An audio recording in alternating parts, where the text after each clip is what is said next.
श्री परमात्मने नमः। ज्ञानेन तु ततः ज्ञानं येषां नाशितम् आत्मनः तेषाम् आदित्यवतः ज्ञानं प्रकाशयति तत्परम।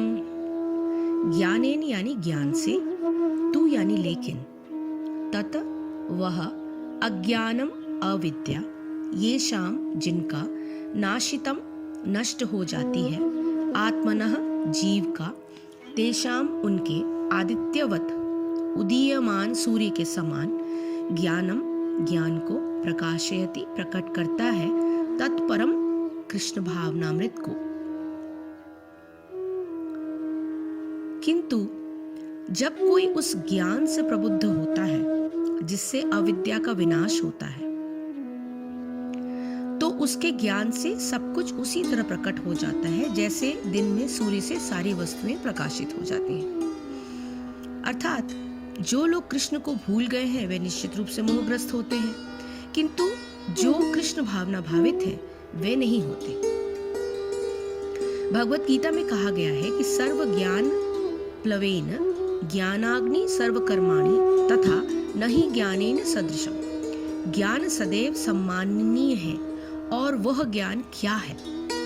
कृष्ण के प्रति आत्मसमर्पण करने पर ही पूर्ण ज्ञान प्राप्त होता है, जैसे कि गीता में कहा गया है, बहुनाम जन्मनाम अन्ते ज्ञानवान माम प्रपद्यते।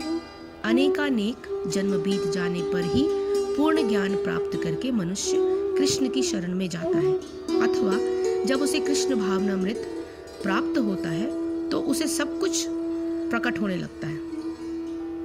जिस प्रकार सूर्योदय होने पर सारी वस्तुएं दिखने लगती हैं, जीव नाना प्रकार से मोहग्रस्त होता है। उदाहरणार्थ, जब वह अपने को ईश्वर मानने लगता है तो वह अविद्या के पाश में जा गिरता है। यदि जीव ईश्वर है तो वह अविद्या से कैसे मोहग्रस्त हो सकता है?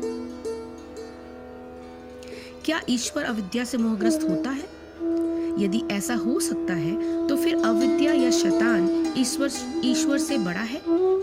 वास्तविक ज्ञान उसी से प्राप्त हो सकता है जो पूर्णतः कृष्ण भावना भावित है। अतः ऐसे ही प्रामाणिक गुरु की खोज करनी होती है और उसी से सीखना होता है कि कृष्ण भावनामृत क्या है, क्योंकि कृष्ण भावनामृत से सारी अविद्या उसी प्रकार दूर हो जाती है जिस प्रकार सूर्य से अंधकार दूर होता है। भले ही किसी व्यक्ति को इसका पूरा ज्ञान हो कि वह शरीर नहीं अपितु इससे परे है, तो भी वह हो सकता है कि वह आत्मा तथा परमात्मा में अंतर न कर पाए। किंतु यदि वह पूर्ण प्रामाणिक कृष्ण भावना भावित गुरु की शरण ग्रहण करता है तो वह सब कुछ जान जाता है। ईश्वर के प्रतिनिधि से भेंट होने पर भी ईश्वर तथा ईश्वर के साथ अपने संबंध को सही सही जाना जा सकता है। ईश्वर का प्रतिनिधि कभी भी अपने आप को ईश्वर नहीं कहता, यद्यपि उसका सम्मान ईश्वर की ही भांति किया जाता है क्योंकि उसे ईश्वर का ज्ञान होता है। मनुष्य को ईश्वर और जीव के अंतर को समझना होता है। अतएव भगवान कृष्ण ने द्वितीय अध्याय में ये कहा है कि प्रत्येक जीव व्यष्टि है और भगवान भी व्यष्टि है। ये सब भूतकाल में व्यष्टि थे, संप्रति भी व्यष्टि है और भविष्य में मुक्त होने पर भी व्यष्टि बने रहेंगे। रात्रि के समय अंधकार में हमें प्रत्येक वस्तु एक सी दिखती है, किंतु दिन में सूर्य के उदय होने पर सारी वस्तुएं अपने अपने वास्तविक रूप में दिखती हैं। जैसे कि मैंने पिछले श्लोक में वर्णन किया था कि रात के अंधेरे में रस्सी भी सांप के समान प्रतीत होती है। आध्यात्मिक जीवन में व्यष्टि की पहचान ही वास्तविक ज्ञान है। इसको अगर हम थोड़ा सा और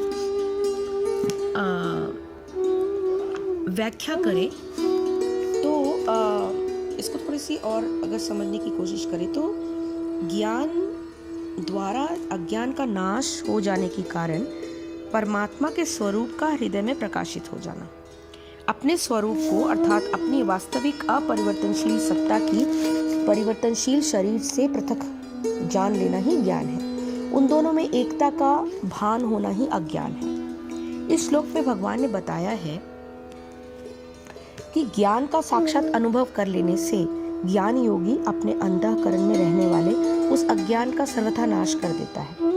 ऐसा कर लेने पर नित्य परिवर्तनशील शरीर को अपना स्वरूप समझने की मूढ़ता उसी प्रकार समाप्त हो जाती है, जिस प्रकार प्रकाश आ जाने पर रस्सी में प्रतीत होने वाले सांप का आभास और उससे होने वाले भय वो भी समाप्त हो जाता है।